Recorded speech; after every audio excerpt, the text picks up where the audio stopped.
dia, meus irmãos, alunos da IBD, classe dos homens. Hoje nós vamos iniciar um novo trimestre e um novo estudo também das nossas lições. O tema geral da nossa lição deste trimestre é Fazei discípulos, que trata da ordem do Senhor dada a todos nós, como uma obrigação para todos nós os crentes, para toda a igreja, de fazer discípulos de todas as nações. E o tema da nossa lição de hoje é Entendendo o que é discipulado. O texto indicado é Lucas capítulo 5, versículos do 1 ao 11. Mas antes de prosseguirmos, vamos orar. Deus nosso Pai, estamos aqui na Tua presença pedindo a Tua bênção e a Tua orientação no sentido de entendermos a Tua palavra e de que nos seja concedido, Senhor Deus, um coração disposto a Te obedecer, a fazer a Tua vontade. Pedimos que nos desperte para essa área tão importante do cristianismo, que é o fazer discípulo. Que nós sejamos discípulos que fazem discípulos, aprendendo com o Senhor. Portanto, nos abençoe nesse mistério, oriente as nossas vidas, nos capacite, nos dê graça e determinação para que façamos esta Tua vontade, realizando o Teu querer de evangelizar pessoas e de ensiná-las a serem parecidas contigo. Fique conosco, nos guie na Tua vontade e na Tua verdade, pois é em nome de Jesus porque oramos agradecidos. Amém. Entendendo o que é discipulado, Lucas capítulo 5, versículos do 1 a 11, que vou ler aqui. Certa vez, às margens do lago de Genezaré, quando a multidão se comprimia junto a Jesus para ouvir a palavra de Deus, ele viu 2 barcos junto à praia do lago. Os pescadores haviam desembarcado e estavam lavando as redes. Entrando ele num dos barcos, que era o de Simão, pediu-lhe que o afastasse um pouco da terra. E, sentando-se do barco, ensinava as multidões. Quando acabou de falar, disse a Simão: Vai mais para dentro do lago e lançai as vossas redes para a pesca. Simão disse: Mestre, trabalhamos a noite toda e nada pescamos, mas, por causa da tua palavra, lançarei as redes. Feito isso, apanharam uma grande quantidade de peixes, tanto que as redes começaram a se romper. Acenaram então aos companheiros que estavam no outro barco para virem ajudá-los. Eles foram e encheram ambos os barcos, tanto que quase iam a pique. Ao ver isso, Simão Pedro prostrou-se aos pés de Jesus, dizendo: Afasta-te de mim, Senhor, porque sou um homem pecador. Pois com a pesca que haviam feito, a admiração tomara conta dele e de todos os que o acompanhavam, bem como de Tiago e João, filhos de Zebedeu, que eram sócios de Simão. Jesus disse a Simão: Não temas, de agora em diante serás pescador de homens. Depois de levar os barcos para a terra, eles deixaram tudo e o seguiram. Amém. A introdução da lição começa fazendo a seguinte pergunta, ou as seguintes perguntas. Primeiro, o que significa ser cristão? Segundo, quem é de fato cristão? Para alguns, a resposta a essas perguntas é muito simples. Ser cristão, conforme pensam, é uma questão de tradição. Basta ter nascido em família cristã para ser identificado como cristão. Quem pensa assim confunde a verdadeira vivência do cristianismo com uma tradição cultural. Há também aqueles que pensam que ser cristão significa saber de cor formulações doutrinárias, sendo capaz de apresentá-las de maneira precisa e correta. O problema é que, à luz das Escrituras, ser cristão não é tão simples assim. Conforme o ensino bíblico, não basta o indivíduo ter nascido em ambiente tradicional cultural cristão para ser cristão. Também não basta conhecer e defender doutrinas cristãs de maneira correta. De acordo com o ensino bíblico, ser cristão é seguir a Jesus, é experimentar a transformação promovida pelo Evangelho, é praticar a mensagem do cristianismo. Há uma palavra que resume a vida cristã autêntica: discipulado. Logo, ser cristão é ser discípulo de Jesus. Segue-me. Esse é o imperativo que Jesus apresentou com frequência a diferentes pessoas, conforme se vê nas páginas dos evangelhos. Naqueles dias, o segue-me de Jesus tinha também um sentido literal, não era só figurado. Seguir a Jesus era andar com ele pelas estradas poeirentas da Galileia. Era efetivamente deixar tudo e seguir a Jesus, andando a pé com ele por toda a Palestina. O segue-me do Senhor ressuscitado continua ecoando através dos tempos. Jesus, o Cristo vivo, continua chamando homens e mulheres de todos os lugares, de todas as idades, de todas as posições econômicas e sociais para o seguirem. A conhecida passagem de Lucas, capítulo 5, do 1 ao 11, que acabamos de ler, narra o chamado dos primeiros seguidores de Jesus, e ela servirá de base para as nossas reflexões sobre o discipulado nesta lição. Portanto, vamos aos tópicos desta lição. E o primeiro deles é: o discipulado cristão envolve aprendizado com o mestre. Em outras palavras, nós não podemos ensinar o que não aprendemos. Então é necessário, como discípulo de Jesus, ter aprendido com ele. A palavra discípulo significa literalmente aluno. No mundo antigo era comum que mestres de ideias filosóficas ou religiosas se fizessem cercar de alunos ou aprendizes, a quem transmitiam seus conhecimentos. Quando Jesus chamou algumas pessoas para que o seguissem, por um lado, ele não estava fazendo nada diferente do que os outros mestres faziam, inclusive os mestres judaicos. Porém, a proposta de Jesus é completamente diferente, como vamos ver. Então, na antiguidade, quando alguém seguia o mestre literalmente. Só que Jesus, ele tem algo a mais. Ele não só ia transmitir conhecimento, ele tinha uma proposta de vida, o que é bem diferente, como veremos a seguir. O autor da lição cita um teólogo costarriquenho chamado Juan Stam, que ele escreveu em 1976 um artigo sobre discipulado. Naquele artigo, Juan Stam aponta para 7 diferenças básicas que distinguiam ser discípulo de Jesus de ser discípulo dos mestres do judaísmo daqueles dias. Vejam, por exemplo, em primeiro lugar, seguir a Jesus só se faz por convite ou chamado dele, isto é, do próprio Senhor. Então, diferentemente dos mestres judaicos ou dos mestres de filosofia, quando o indivíduo queria aprender com aquele mestre, ele se matriculava na escola daquele mestre ou com aquele mestre.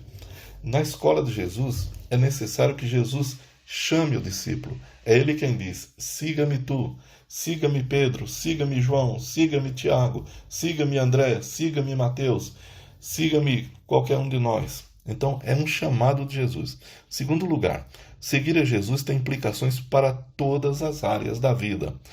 No caso dos outros mestres, só tinha em vista uma formação intelectual. Com Jesus é diferente, é mais profundo. Terceiro lugar, seguir a Jesus implica em relacionamento pessoal com o Senhor, não relacionamento apenas doutrinal, como no caso dos rabinos.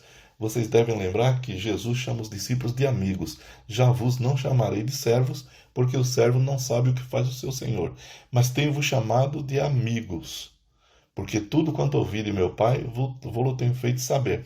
Então, seguir a Jesus envolve um relacionamento pessoal. Seguir Jesus, em quarto lugar, é um dom da graça. Os mestres rabinos daquele tempo cobravam pela instrução que transmitiam. Em quinto lugar, seguir a Jesus implica em compromisso absoluto. Com os mestres rabinos, tal não acontecia. Quando você se dispõe a seguir a Jesus, você entrega sua vida a Ele e vai na fé. Em sexto lugar, seguir a Jesus implica em vivência comunitária. Seus seguidores formam uma comunidade que se chama igreja, chama corpo. Isso não acontecia com os outros mestres. E em sétimo lugar, seguir a Jesus é algo para toda a vida. É algo que não tem como voltar atrás. As reflexões de Juan Stam são úteis para que entendamos o que, de fato, significa ser discípulo de Jesus. E o autor da revista cita também o Dr. Waylon Moore, que é um especialista em discipulado. Ele diz: discipulado é o processo de tomar novos convertidos, educá-los e levá-los a um estado de maturidade e adulta comunhão com Cristo e de serviço eficiente na igreja. Fazer discípulo é levar a pessoa à experiência de ter Jesus como Senhor e centro de sua vida. Em segundo lugar, O segundo item da lição: o discipulado cristão implica em viver o projeto de vida de Jesus.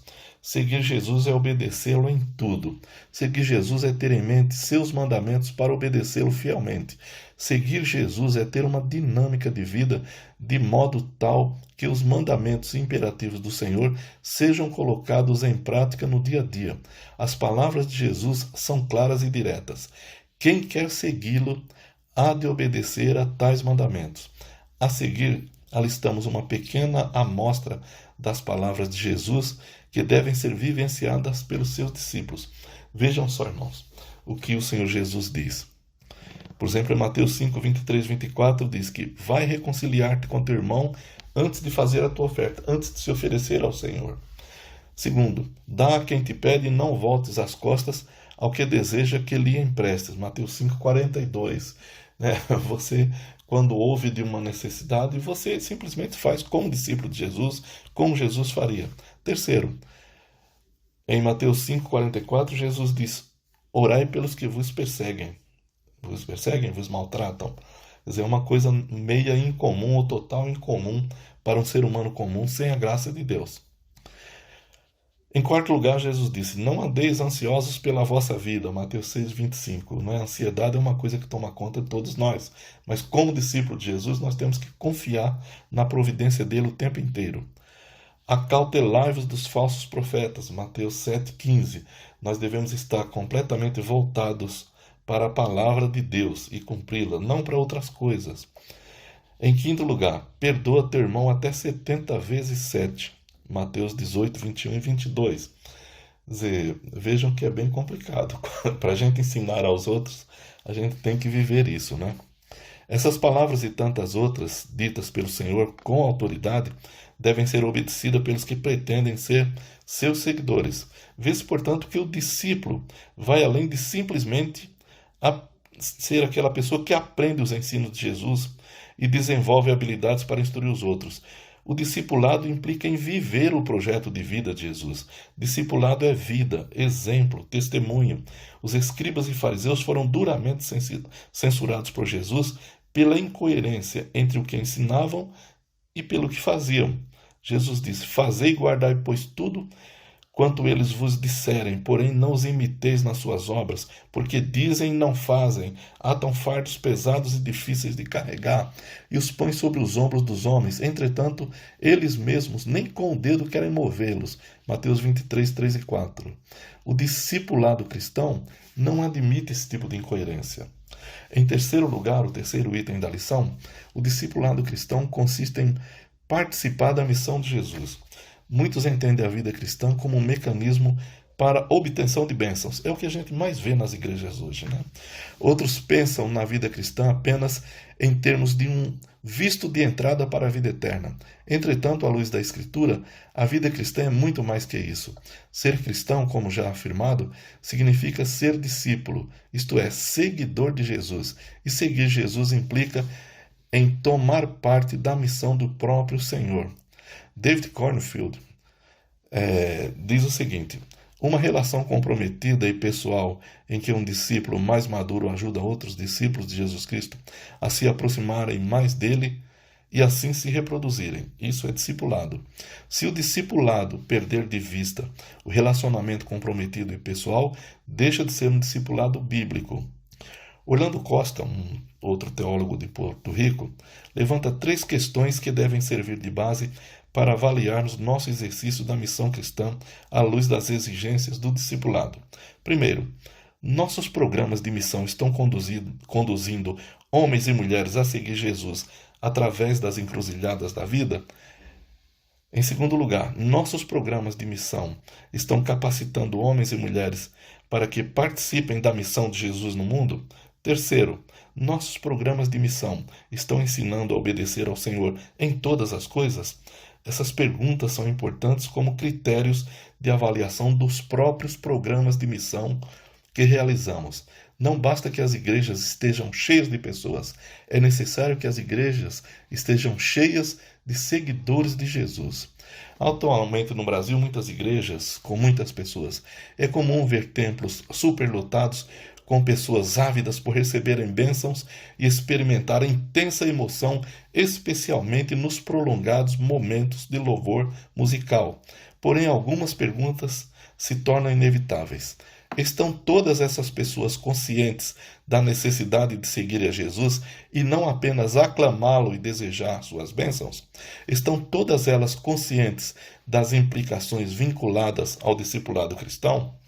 Há da parte dos líderes que ministram a essas pessoas a real intenção de prepará-las para crescerem na graça e no conhecimento de Cristo, capacitando-as a participarem da missão de Jesus na condição de discípulo que desejam servir em vez de serem servidos? E uma pergunta muito básica para nós. E na nossa comunidade, como temos lidado com essas questões? Há entre os membros da nossa igreja a compreensão sobre o que é discipulado cristão? Com certeza são muitas as perguntas a serem consideradas e é imprescindível que haja disposição para se refletir profundamente sobre esse tema. Meus irmãos, missão é necessário, evangelizar é necessário, fazer discípulo é necessário, mas muito mais é necessário sermos discípulos que fazem discípulos. Para a discussão tem essas questões. Muitos pensam que discipulado se refere apenas à preparação de pessoas para professarem sua fé. Essa compreensão é correta? Segundo, quais são os prejuízos para a vivência e missão da igreja se seus membros não compreenderem que precisam ser discípulos de Jesus? Pensem nisso, comentem sobre isso e vamos juntos discipular pessoas e ser discípulos de Jesus. Amém? Deus vos abençoe. Fiquem na graça e na paz de Cristo, nosso Senhor. Amém.